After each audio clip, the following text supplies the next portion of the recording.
Bienvenue sur le podcast Saveurs de vie. Aujourd'hui, j'ai le plaisir, le privilège de recevoir Lisa Caillet. En plus, on est chez moi. C'est comme quelque chose qui se passe tellement rarement. En général, mes invités, il y a beaucoup de kilomètres qui nous séparent. Des fois, elles sont sur d'autres continents.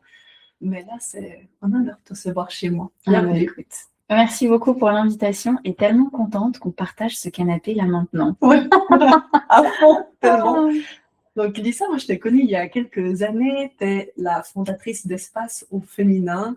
Tu proposes des espaces de danse intuitive. Tu proposes aussi une formation pour venir faciliter ces espaces-là.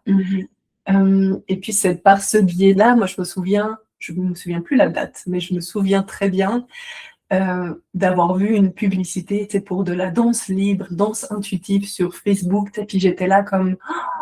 Waouh, du mouvement libre! Et moi qui avais dansé depuis toute gamine, de la danse classique, les pointes, le tutu, très chorégraphié, très serré. Et là, j'étais là, oh oui, mais j'ai envie de goûter à cette saveur-là. C'est comme ça que je suis arrivée dans ton univers. Est-ce que tu peux nous en dire un petit peu plus de toi, de ton univers, de qui tu es? Avec plaisir, merci beaucoup. Et c'est toujours chouette d'entendre les mots d'autres femmes qui peuvent partager qu'est-ce qui attire finalement. Et c'est quelque chose que je retrouve beaucoup, c'est de reconnecter l'élan qui vient de l'intérieur quand on n'est pas face à des injonctions extérieures qu'on a finalement, que ce soit dans la vie perso, dans la vie pro, qui dit fais ci à tel moment, de telle façon, de telle couleur, à tel rythme. Et finalement, on est tellement dans ce carcan, qu'on le veuille ou non, il y a ça qui est là, en fait, en pression un petit peu permanente. Et de comment est-ce que c'est quand on a un espace pour venir reconnecter, si on laisse tout ça de côté, il reste quoi? Et si on laisse tout ça de côté, c'est quoi cet élan intérieur? Vers où il va? Qu'est-ce qui fait du bien? Qu'est-ce qui fait envie? Qu'est-ce qui fait pas envie? Et tout ça, en fait, c'était mon intention de base. Alors, je danse depuis très longtemps. Donc, j'ai 46 ans, j'ai commencé à danser à 19 ans. Et je dirais que la danse, pour moi, ça a été une évidence qui est venue à moi, en fait. C'est-à-dire que j'étais vraiment dans une relation à mon corps qui était compliquée, critique, négative. Vraiment pas du tout agréable et pas du tout dans du plaisir en fait. Et c'est intéressant parce qu'on est dans cette thématique et c'est aussi pour ça qu'on se retrouve aujourd'hui. Mais finalement, quand j'ai découvert la danse, on va dire, en tout cas à cette époque-là, c'était moins libre. La danse que j'ai découverte, c'était plus holistique. Mais il y a toujours eu cette componente de comment est-ce que tu peux, dans la chorégraphie, finalement modifier le mouvement pour ressentir plus de plaisir. Et ça a été ma première accroche à la danse, mon premier pas, ma première étape. Et quand j'ai découvert ça, à cette époque, j'habitais à Hambourg, je faisais un échange universitaire et c'était un cours dans mon fitness, dans le fitness club. Vraiment, tu vois, j'étais pas j'étais pas en recherche de quelque chose en particulier. Je me suis juste dit, je vais aller voir ce qu'il y a comme cours à mon fitness club. Et je tombe là-dessus. Et le fait d'avoir comme ça cette ouverture à dire, mais comment est-ce que tu peux bouger de façon à ressentir du plaisir? Comment tu peux adapter le mouvement que je te propose à? Et aussi une connexion au non seulement physique, mais aussi à l'émotionnel. Ça a été pour moi un truc, genre le feu d'artifice intérieur, ça fait et j'ai pleuré, ça a été mais vraiment un truc hyper fort en fait. C'était, tu vois, de ces expériences où il y a un truc qui se passe, qui se connecte. Et qui m'a dit, mais en fait, mon corps, ça peut être une source de plaisir, quoi. Genre, waouh, tu vois. Et je me dis, j'ai un peu été comme un chien qui mord son os et qui fait genre... J'ai plus lâché, tu vois. J'ai dit, ok, ça, j'ai trouvé un truc. Et à l'époque, il y avait les formateurs de cette technique qui venaient à Hambourg pour transmettre cette méthode-là. Genre 1 mois après mon cours, je me suis inscrite direct. Et en fait, c'est comme ça que mon cheminement a commencé. Donc, j'ai appris cette technique-là, qui était du coup avec beaucoup de chorégraphie, mais avec une possibilité de changer, voilà, d'adapter les mouvements. Et puis, il y avait quelque chose d'assez holistique parce qu'il y avait une influence des arts martiaux, il y avait un peu d'influence de yoga, de la technique Alexander, enfin de choses assez diverses et variées qui permettaient finalement de venir se connecter à des énergies aussi différentes et de venir rencontrer des facettes à l'intérieur de soi différentes. Et ça a été ma première inspiration. Et je dirais que, alors, je me suis formée, j'ai donné des cours, des ateliers, enfin, j'ai fait ça pendant quelques années. Et à un moment donné, je me suis retrouvée confrontée, je dirais, aux limites, non pas de ce que je vivais dans l'espace de danse, mais aux limites de ce que je vivais à l'extérieur de l'espace de danse. Parce que finalement, il y a toujours ce truc de, quand on pratique quelque chose, comment ça se transpose dans la vie au quotidien, en fait. Ouais.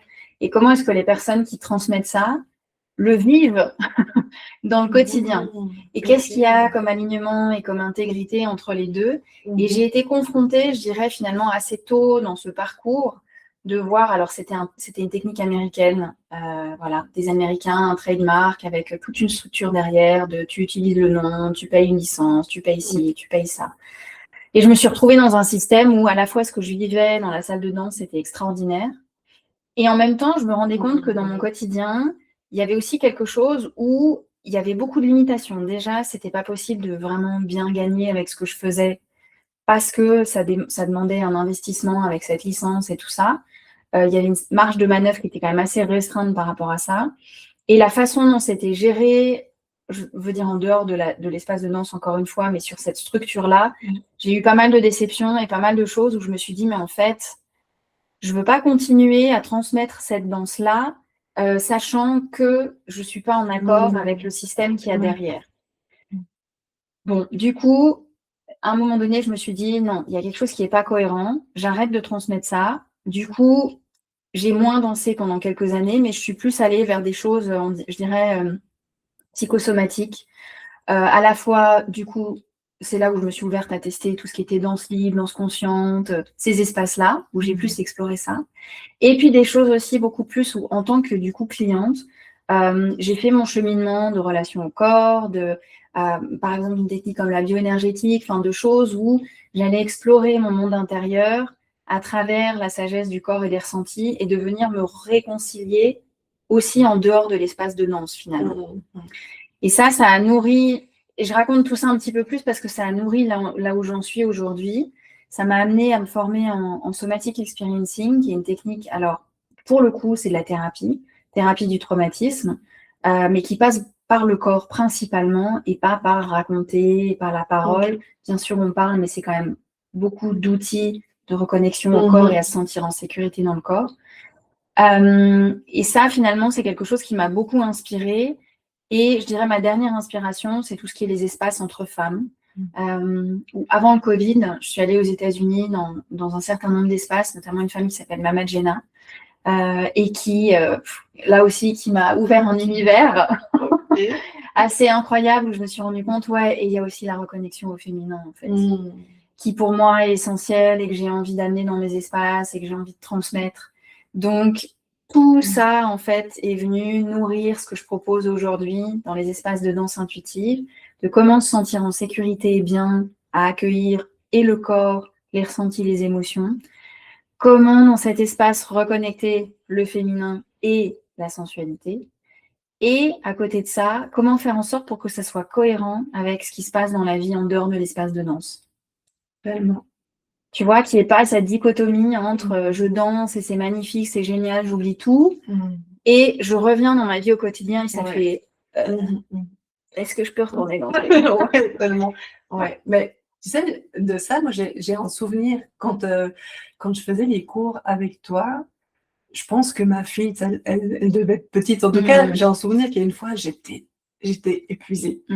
Puis je suis arrivée au cours, puis on a commencé à danser. Puis tu sais, j'étais comme, j'en peux plus. Et je me souviens de m'être sentie assez en sécurité, un peu inconfortable, tu sais, parce que ça touchait la vulnérabilité quelque part, tu sais, de se laisser voir, mais pour me mettre contre un mur, puis juste pleurer. Puis je pense que j'ai pleuré pendant, je sais pas, je m'en souviens plus, tu sais combien de temps, mais tout ça pour dire que, ouais, il y avait ça, il y avait cette bulle, puis après, tu sais, pouvoir revenir au corps et en fait, bah justement, c'était pas voilà, super, je vais danser, puis j'oublie tout. Mais non, c'est justement, ça va venir supporter tout ce que je peux vivre. Puis ça, j'ai trouvé ça tellement, tellement riche, en fait. Et c'est aussi par qui tu es que tu offres cet espace-là aussi sécuritaire, puis où il y a la permission d'être, parce que justement, on est tellement loin de la performance, du bien-faire. Non, on est là en reconnexion avec qui on est. Donc, oui, tu es là, puis tu proposes, puis tu inities parce que tu tiens l'espace. Mais c'est comme, mais viens avec qui tu es sur le moment. Et tellement beau. Ah, merci, merci. Je trouve ça, ouais, je sens, il y a vraiment quelque chose qui est touché avec ça, qui dit waouh, mais cette émotion, elle est bienvenue et c'est ça qui est de la ressource aussi, en fait. C'est pas forcément facile, mais quand on ouvre cette porte-là et comme tu le dis, qu'on ose aller dans ce... Mais en fait, là, je suis épuisée et j'ai envie de pleurer. Mais d'avoir un espace où c'est possible et de voir tout ce que ça vient libérer, en fait, avec ça, quoi. Donc, ouais. Et c'est tellement ça, je trouve, pour moi, bien sûr, j'ai envie de plonger, parce que ça m'a allumé, quand tu as dit que pour toi, le premier cours de danse, c'était vraiment comme, ah, mais en fait, je peux avoir du plaisir avec mon corps. Bien sûr, ça m'allume le plaisir, la sensualité, mais ce que je trouve avant tout tellement important, c'est vraiment cette permission du retour au corps. Puis pour moi, le retour au corps, c'est le retour au sens, c'est le retour à notre entièreté, en fait. Donc, c'est tellement important. Puis, on a encore tellement de résistance à s'offrir des espaces comme ça. Complètement. Et je pense qu'on a des résistances pour des bonnes raisons. Parce qu'il y a une partie de nous qui sait que si on va dans ces espaces-là, ça va faire bouger des choses. Et qu'il y a plusieurs aspects, je trouve. Un aspect que je vois beaucoup chez les femmes en général, c'est se dire oui, s'offrir du temps, dépenser de l'argent pour soi, c'est compliqué. On va plutôt dépenser de l'argent pour la famille, pour les autres, pour... peu importe, il y a plein d'excuses pour toujours donner aux autres, et se mettre à la fin de la liste. Ça, c'est quand même quelque chose qui est super ancré dans l'éducation, dans la société, dans tout ce qu'on nous dit de ce qui est attendu, on va dire, pour être accepté, pour être aimé. Donc ça, c'est une première chose et je pense que ça a déjà de venir exploser ce concept-là et d'oser dire, mais en fait, si je veux pouvoir donner aux autres, il faut d'abord que moi, j'ai l'énergie dont j'ai besoin pour ça et de ne pas attendre d'être au bout du rouleau pour se dire, mais en fait, là, j'ai plus le choix. Là, j'ai plus le choix. Mais d'oser faire ça avant, je trouve que ça demande beaucoup de courage. Et ensuite, il y a un deuxième aspect que je trouve et qu'on sous-estime, c'est qu'en fait, il y a aussi une bonne raison pour laquelle on ne vient pas dans le corps et dans les ressentis, c'est que quand année après année après année, on a mis ça sous le tapis, quand tout d'un coup, on vient ouvrir la boîte ou ouvrir la porte, mais en fait, on ne peut pas dire « toi, tu es bienvenu et toi, tu n'es pas bienvenu », tu vois. Les ressentis, ils viennent. Il y a un espace d'écoute, un espace d'accueil et il y a tout qui vient. Et en général, ce qui va remonter en premier, ce n'est pas des choses qui sont agréables à ressentir. Donc, il y a aussi une bonne raison, tu vois, à dire « j'ai pas envie d'aller là » et du coup, de rester dans le mental. Et je pense aussi que c'est une des raisons pour lesquelles notre société est une société qui va vite, qui est toujours dans le faire, parce que du coup, ça ne donne pas l'espace à ressentir. Dès qu'on ralentit, on ouvre la porte au ressenti. Et en fait, d'ouvrir la porte au ressenti et de dire mais non, mais c'est trop inconfortable et ça prend trop de temps, parce que on a besoin de faire, on a besoin de choses qui sont linéaires, on a besoin de choses qui sont rapides, on a besoin de choses qui sont efficaces. Et du coup, le rythme du corps étant beaucoup plus lent que le rythme du mental, il vaut mieux tout mettre de côté, tu vois. Mais du coup, oui, quand on ouvre cette porte-là et qu'il y a tout ça qui revient, ça veut dire aussi qu'il faut avoir de la ressource pour être avec ses ressentis. Et quand on n'a pas de ressources pour être avec ça, c'est compliqué, en fait. Et c'est vraiment, tu vois, sur ce cheminement, quand j'ai fait cette formation en somatic experiencing, je me suis rendu compte que j'avais pas envie de faire de la thérapie pure, que j'avais besoin d'avoir aussi toujours dans mes espaces quelque chose de léger et de joyeux.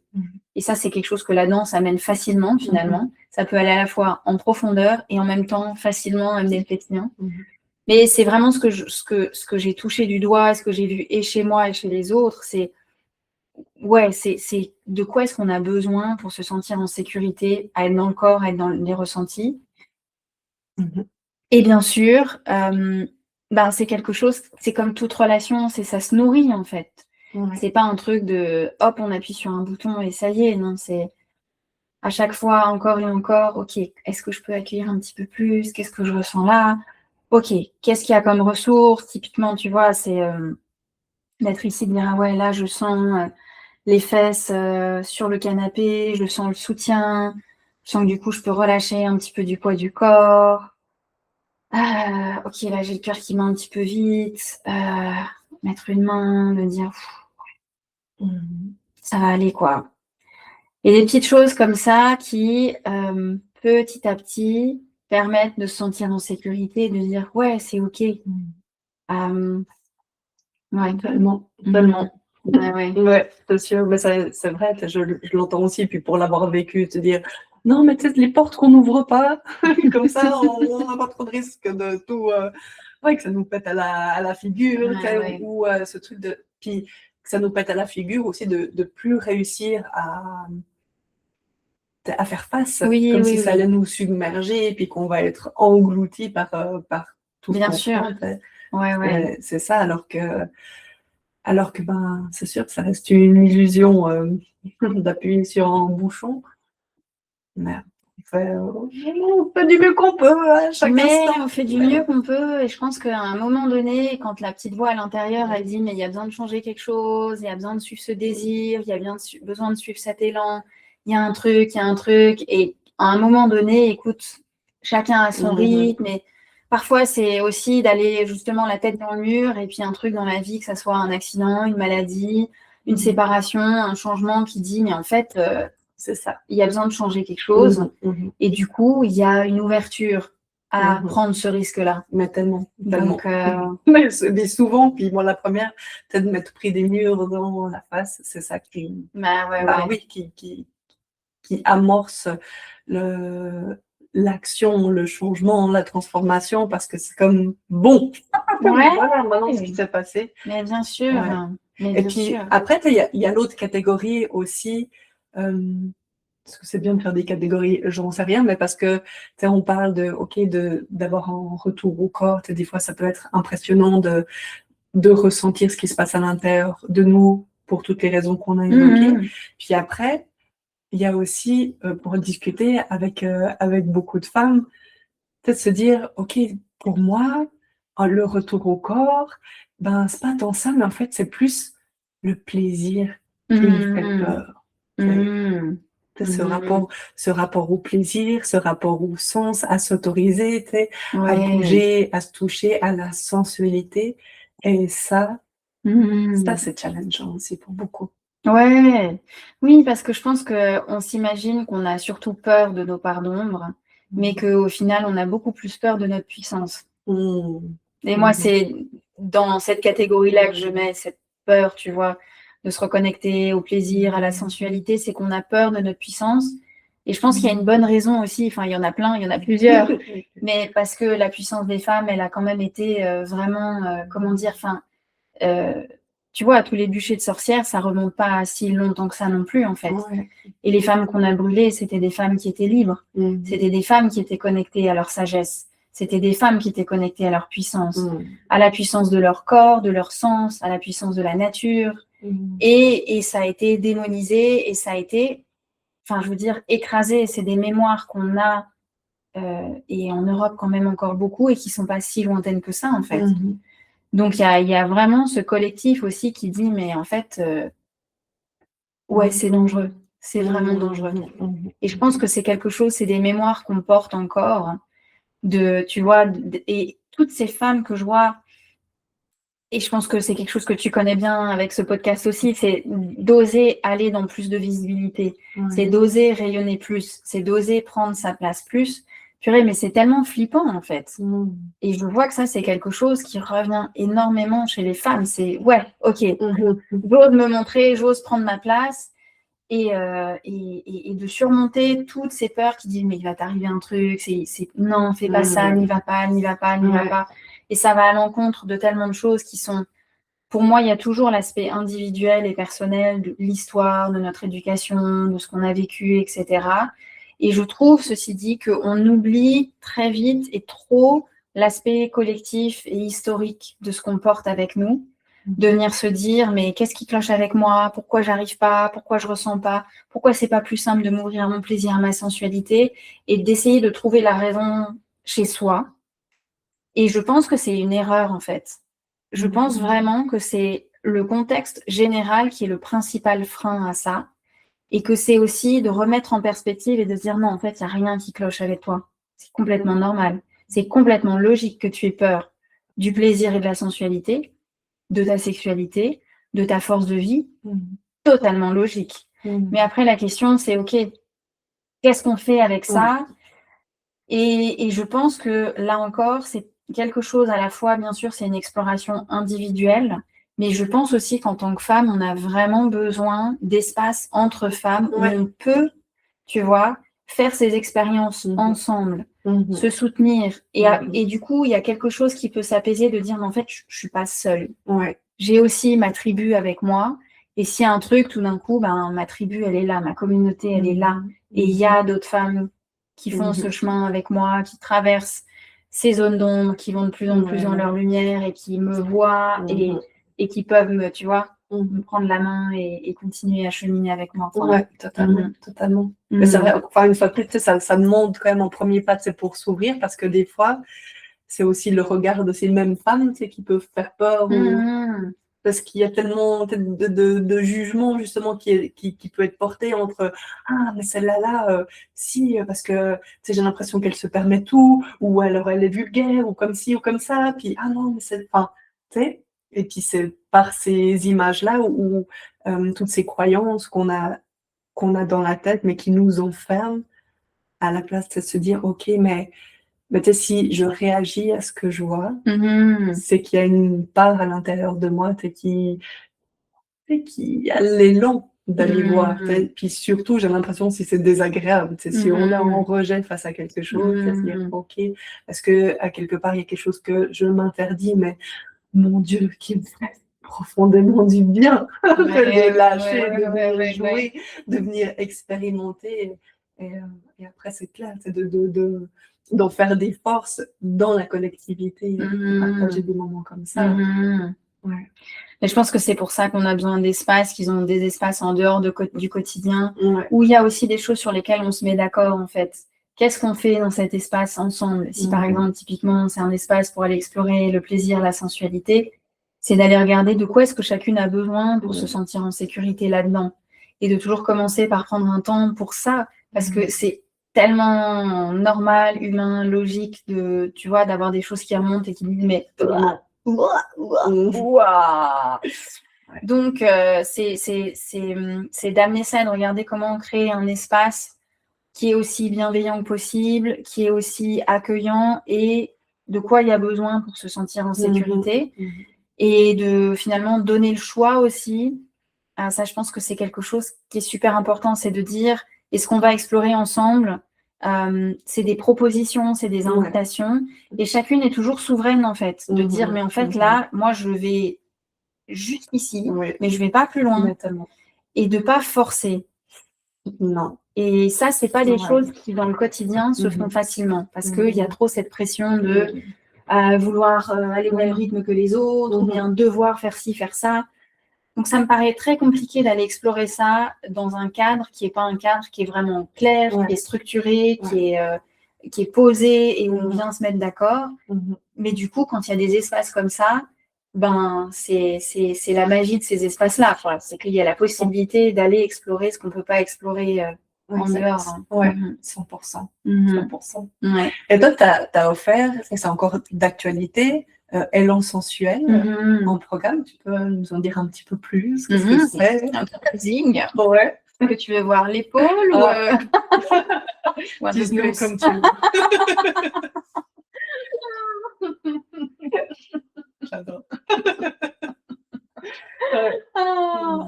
Mais bah, tu sais, en fait, mais moi, c'est ce que j'adore. c'est de ramener de la légèreté, ramener de l'insouciance, ramener du jeu. Non, mais tellement. Tellement, et puis parce que du coup, bah, tu sais, ça donne envie, puis c'est beaucoup plus joueur, et c'est tellement plus savoureux. Ah, Ouais, ça. ouais, mais complètement, complètement. Et de toute façon, le jeu, enfin, il y a besoin, comme tu dis, d'amener ça aussi. Sinon, ça devient assez. C'est trop. Oh là là, on n'arrive plus à bouger tellement l'air et tu sais, genre, boum.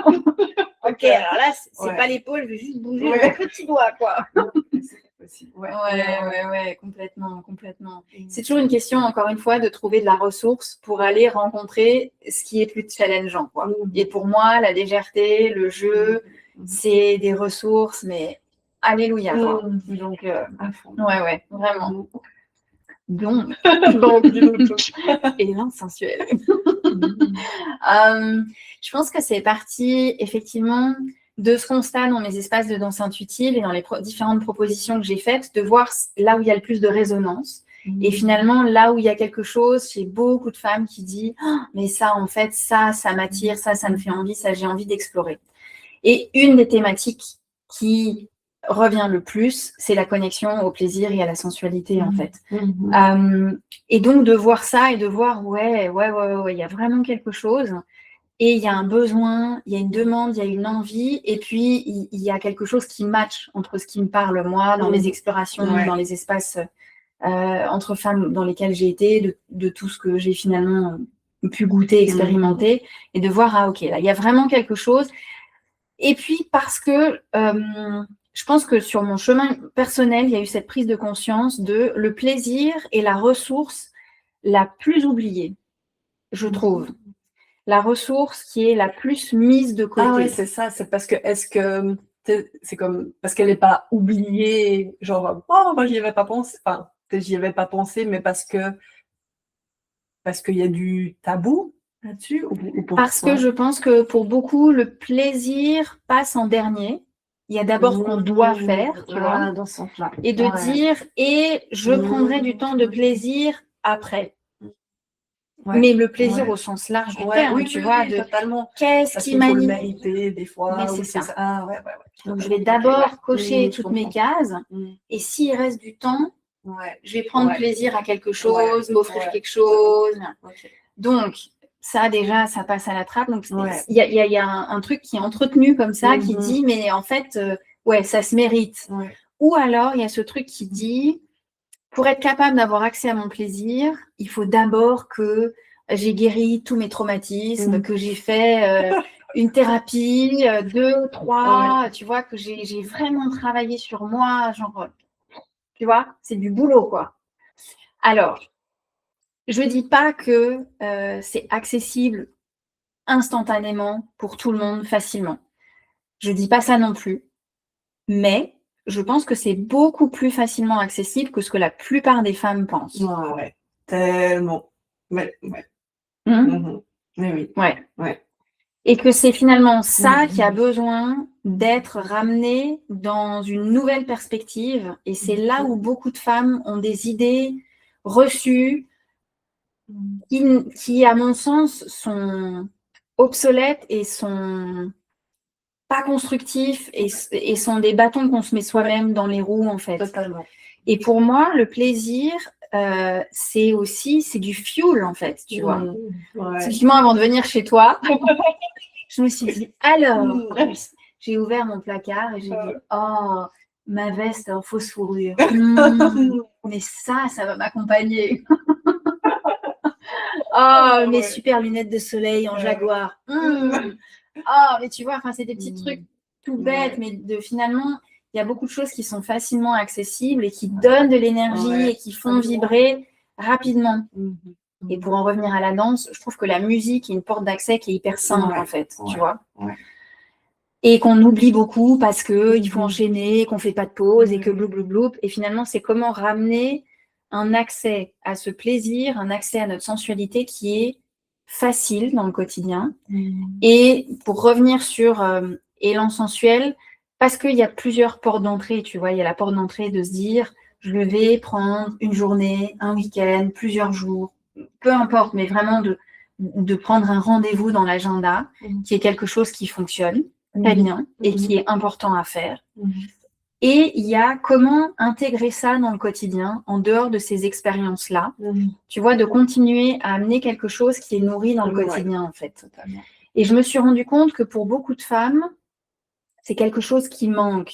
C'est de ne pas avoir un rendez-vous, on va dire en tout cas en dehors du week-end, mais dans la semaine, tu vois, de ne pas avoir de rendez-vous fixe à rajouter, à se dire, putain, il faut encore que je pense à ça, et là, j'ai mon... Ah, là. Pas que ça devienne un to-do de plus, mais de dire comment est-ce que cet accès et cette reconnexion au plaisir, à la sensualité, ça peut être quelque chose qui prend pas beaucoup de temps, qui peut être fait quand on veut, à n'importe quel moment, qui est accessible tout le temps, qui va prendre, il y a des pratiques dans l'alliance sensuelle qui font 8 minutes, il y en a d'autres qui font 11 minutes, je crois que la plus longue, elle doit faire 23 minutes. Et encore une fois, de dire, c'est une relation qui se nourrit. Donc, petit bout par petit bout par petit bout, plutôt prendre 8 minutes 3 fois dans la semaine et faire ça de façon régulière pour retrouver cette connexion, la nourrir et du coup que ça devienne de plus en plus facile en fait. Donc voilà, je me suis rendu compte qu'il y a vraiment beaucoup de femmes pour qui c'est une belle porte d'entrée et que c'est quelque chose qui fait envie, tu vois. Ouais. Donc c'était ma réflexion de dire ok, facile d'accès, simple, ouais, qui peut être fait finalement de chez soi sans avoir à aller quelque part, tu vois. Et c'est comme ça que Élan Sensuel est. Et donc, c'est toutes des propositions de mouvement. C'est des propositions de mouvement et c'est des propositions de reconnexion au corps. Donc, par exemple, il peut y avoir certaines pratiques où la première partie est sans musique, de trouver de la ressource pour être dans le bassin, par exemple, se reconnecter au bassin, à l'espace du bassin. À partir de là, d'amener du mouvement, d'amener de la fluidité et puis d'amener de la musique. Et puis, tu vois, petit à petit, amener ça comme ça. Voilà, c'est ça. Et avec des choses qui sont à la fois plus douces, dans une exploration du toucher, qui peut être quelque chose tout en douceur, tout en lenteur, et aussi des choses qui vont plus dans cette puissance du bassin, dans ce feu intérieur, dans cette reconnexion à oser être plus dans sa puissance, en fait. Donc, c'est d'avoir finalement toute cette palette, parce que je pense qu'en fonction de l'énergie du moment, en fonction, tu vois, de la phase du cycle, en fonction de la phase de vie, etc., il y a une connexion plus facile à... Ça, c'est sûr. Une expression, à une exploration ou à une autre. Donc, oui.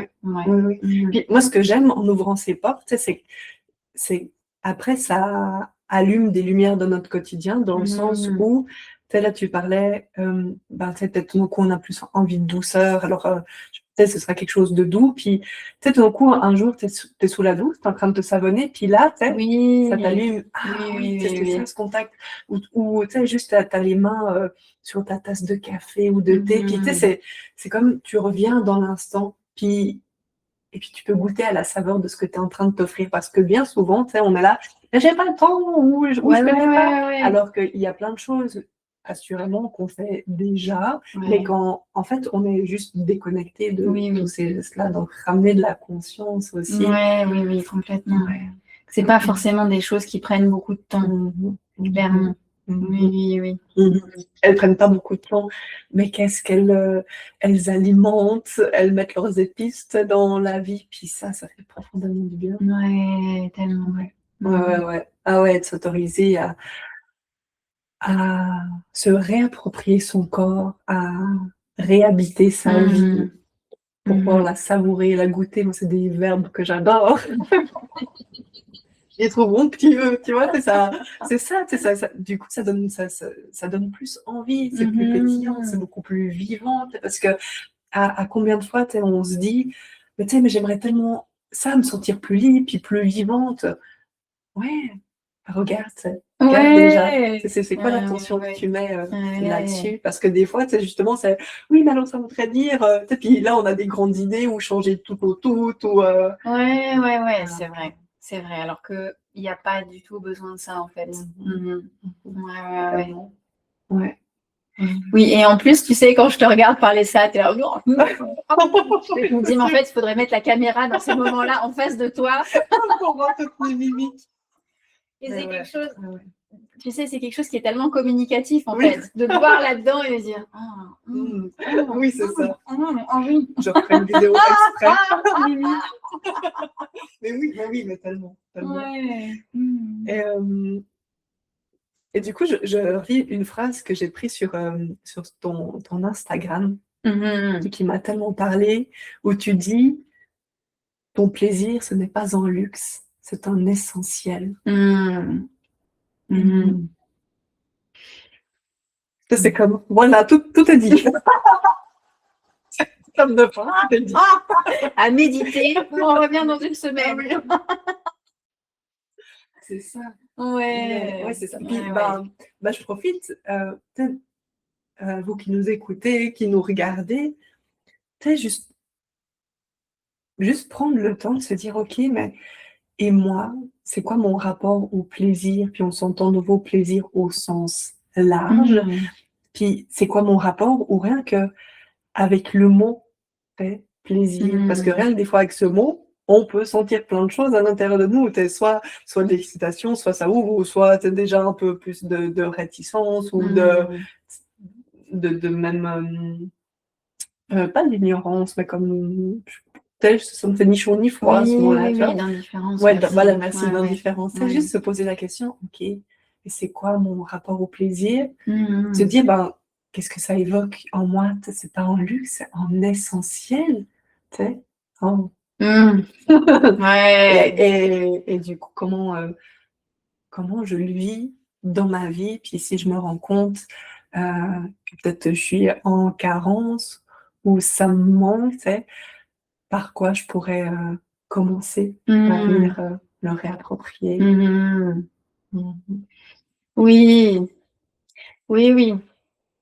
Tu sais ce qui me vient quand je t'écoute? Je pense que il y a une révolutionnaire en moi.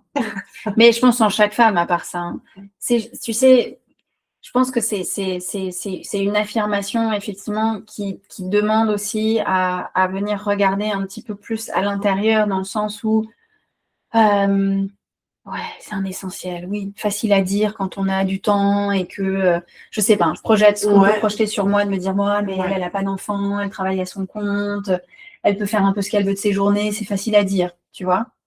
Versus, moi, j'ai telle responsabilité, tel truc, tel machin, et ce qui est essentiel, c'est gagner de l'argent, c'est m'occuper de la famille, c'est faire ci, faire ci, faire ça. Et juste, tu vois, de remettre ça en perspective et de dire, oui, et pour moi, c'est important de remettre ça encore une fois dans ce contexte général de notre culture, de notre société, de pourquoi est-ce qu'il y a autant de résistance à mettre le plaisir comme un essentiel.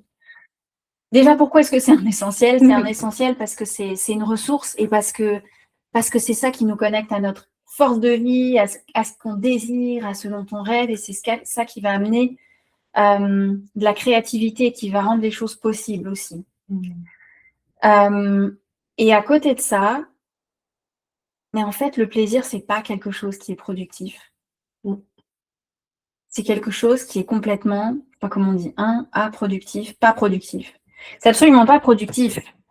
C'est-à-dire que quand on s'offre un moment de plaisir, on va complètement à contre-courant de tout ce que la société nous dit qu'on doit faire. Et c'est aussi finalement de remettre la relation au corps dans ce contexte-là. Parce que le corps, on est dans une société capitaliste. Le corps, c'est un instrument du capitalisme. Il est là pour produire, en fait. Vraiment, c'est horrible, mais c'est exactement ça. C'est, si on ne produit pas, on n'a pas de valeur. Donc, il faut faire plus vite. Et le plaisir, c'est quelque chose qui vient complètement, genre, tu vois, ça vient exploser ce truc, en fait. C'est non, parce que quand, tu vois, prendre un temps de plaisir, ça concrètement, ça amène pas un résultat, tu vois. Ouais, mais en fait, ouais, c'est ça. Enfin, oui et non, tu sais, moi je suis Mais là. bien Ouais, sûr. parce que bien sûr, on peut parler sur le temps dévolu au plaisir, que pendant qu'on est en train de se faire plaisir, on n'est pas en train de faire autre chose. Ouais. Mais mon Dieu, en fait, tous les bénéfices Mais bien qui sûr. on est, tu sais, puis c'est ça qui est fou. Puis pour moi, tu sais, je suis là, mais pourtant, tu sais, enfin, ça me paraît limpide. Plus je le vis, tu sais, pour moi, plus je vois les retombées, tu sais. Oui, bien sûr. Et puis je suis là, mais voyons, enfin, tu sais, Mais oui, enfin, c'est évident. c'est évident, ouais, c'est une évidence, c'est une évidence. Ouais, et c'est fou d'être comme ça. Oui. Et c'est une évidence parce que c'est Oui. une expérience que tu as Mais faite, oui, que tu as totalement. refaite, que tu as refaite, que tu as refaite. Oui. Et pour quelqu'un qui n'est pas du tout connecté Oui. à ça, mais qui est dans... Oui. Parce que je pense que c'est des choses bien sûr, qu'on entend, mais c'est des choses qu'on s'inflige, en fait, Oui, finalement, mais nous-mêmes, totalement, tu vois. totalement. C'est toutes Ouais. ces croyances qu'on a et qui disent, non, mais il faut faire ça. Ouais. Je dois faire Oui. ça. Je ne peux pas faire autrement. Oui, c'est vrai. Et lâcher ça, ça Oui. demande de remettre en Oui. question tellement de Oui. choses. Et Oui. ça peut être... C'est pas vrai, c'est poète. Souvent, c'est challengeant parce que je fais ma maline en train de dire oui, mais c'est une évidence. Oui, mais alors, je pense que la Céline d'il y a 15 ans qui serait assise là, elle serait là. Alors, on va parler de ce qui va. Enfin, mais clairement, bien sûr, parce que ça demande de lâcher ça. Puis, ça ferait l'objet d'un autre épisode de podcast de parler, de tout ça. Mais c'est juste que, ouais, je te rejoins, c'est qu'en fait, ce qu'on ne voit pas là derrière, c'est que quand on s'ouvre au plaisir, c'est qu'il y a une créativité, il y a des choses tout d'un coup qu'on n'aurait jamais pensé possible, qui s'ouvrent quand on suit cet élan-là. Et ça fait genre, waouh, ah ouais, mais en fait, ça, c'est possible, quoi. Oui. Mais vraiment, mais on n'a jamais dit ça. Moi, On a menti. Pourquoi on l'a pas? C'est parce qu'on a tellement dans la tête de pour réussir, il faut que ça soit dur, tu vois. Il faut vraiment, faut bosser. Encore ce truc de dire, mais pour avoir accès au plaisir, il faut d'abord, tu vois, traverser tous ces traumas et puis avoir. Et en fait, c'est tellement plus simple et plus facile. Alors, entre guillemets aussi, parce que je pense que déconstruire tout ce qui est là, c'est aussi du boulot. Faut aussi le dire. Mais évidemment que ce sur quoi ça vient ouvrir, c'est ouais. C'est du bonbon. Oui. Ouais. Complètement. C'est sûr. Mais c'est en chemin. Puis je pense que plus on sera de personnes à le dire, à le mentionner, à le transpirer, j'ai envie de dire, plus ça va faire. Ça a l'air intéressant. Pas si con, un peu le bassin.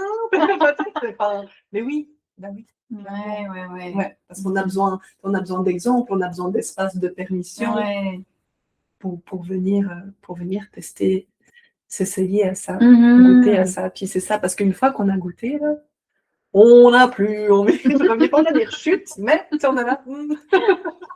C'est pour ça que je veux faire. Oui, complètement. Ah, wow. Merci beaucoup, Elisa. Avec plaisir. Vraiment, j'ai adoré ce moment partagé avec toi. C'est une belle chose. C'est savoureux, c'est ça. C'est vraiment savoureux. Donc, ta formation, là, tu as lancé une formation pour faciliter des espaces. Je le dis comme ça, je ne sais pas si c'est comme ça que tu le dis. Complètement. Donc, les portes sont fermées. Pour la cohorte qui vient de démarrer, oui. Ouais. Et la prochaine est au mois de septembre. Ok. Donc j'en démarre 2 par une. J'en ai une à l'automne en septembre et j'en ai une qui démarre en début d'année, fin janvier. Donc la prochaine, ça sera septembre.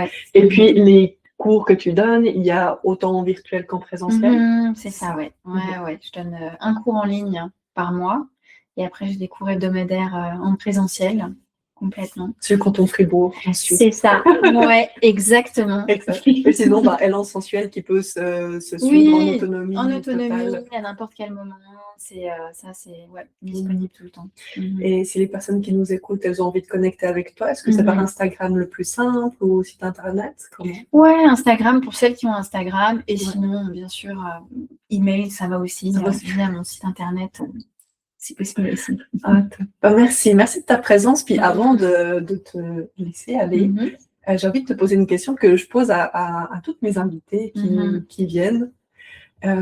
Simplement, dis-moi, pour toi, c'est quoi ou ça veut dire quoi? Non, plutôt, c'est quoi vivre? C'est quoi vivre?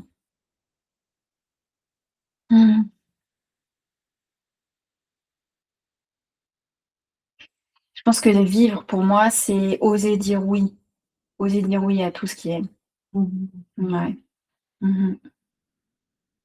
va se quitter sur cette Magnifique réponse. Merci beaucoup. Merci à toi, Céline. Mhm.